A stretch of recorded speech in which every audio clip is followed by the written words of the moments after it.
can be a baddie, but at the end of the day, we want a wife material. Not being judgmental, but basically anything related to drugs. I just really think it's something that should be considered even for fun. There's a new trend in town where people are administering alcohol through their rectum. Where?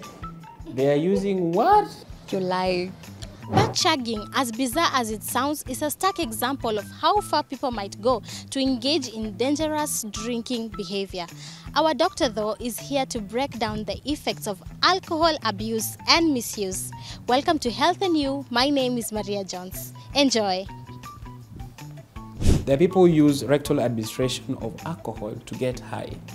Why will they get high faster and longer and feel the strength of alcohol? Because when you take alcohol, it's the primary function of the liver, for example, to break down the toxins.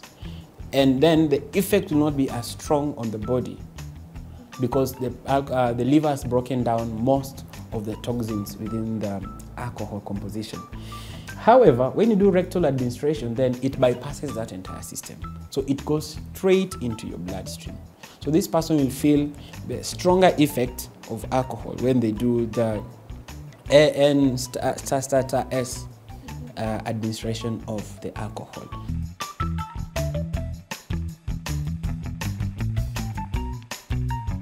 I bet there are risks. I feel like it's morally wrong as much as they get what they wanted at the end.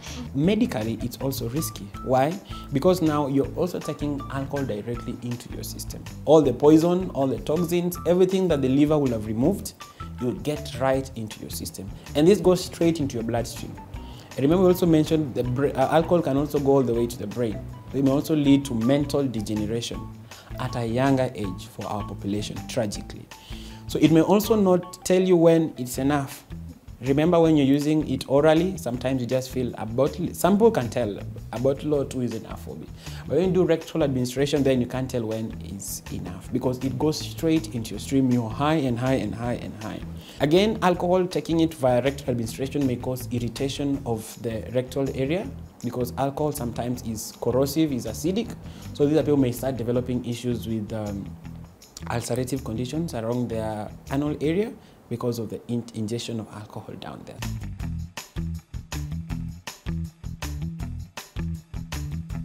In the first place, I really believe that alcohol is not only misused, but it's unhealthy.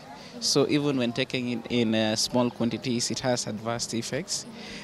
Some of them being liver cirrhosis. For a student, it's really bad because it lowers your concentration, it lowers your understanding. And I feel like we have all tasted alcohol. It's bitter. I don't know why people find joy in drinking it. Someone drinks maybe socially, maybe on a weekend, and it's just for, you know, that little bit of euphoria. That's not really bad.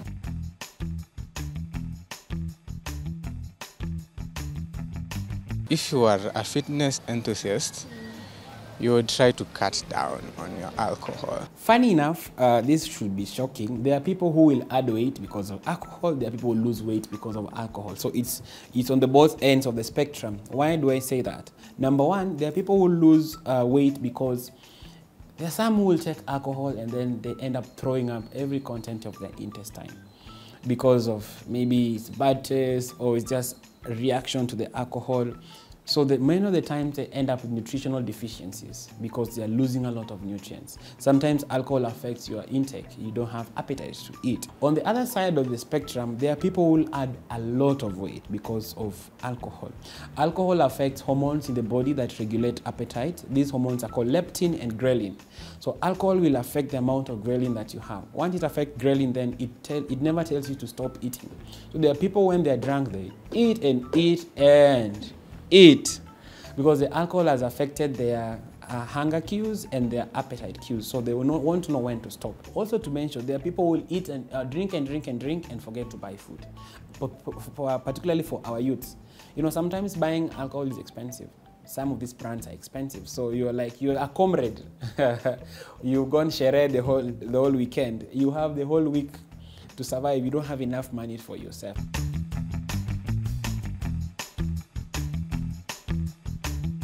Maybe the ladies discover that if their men are handling it using alcohol, who are we? Payback, maybe.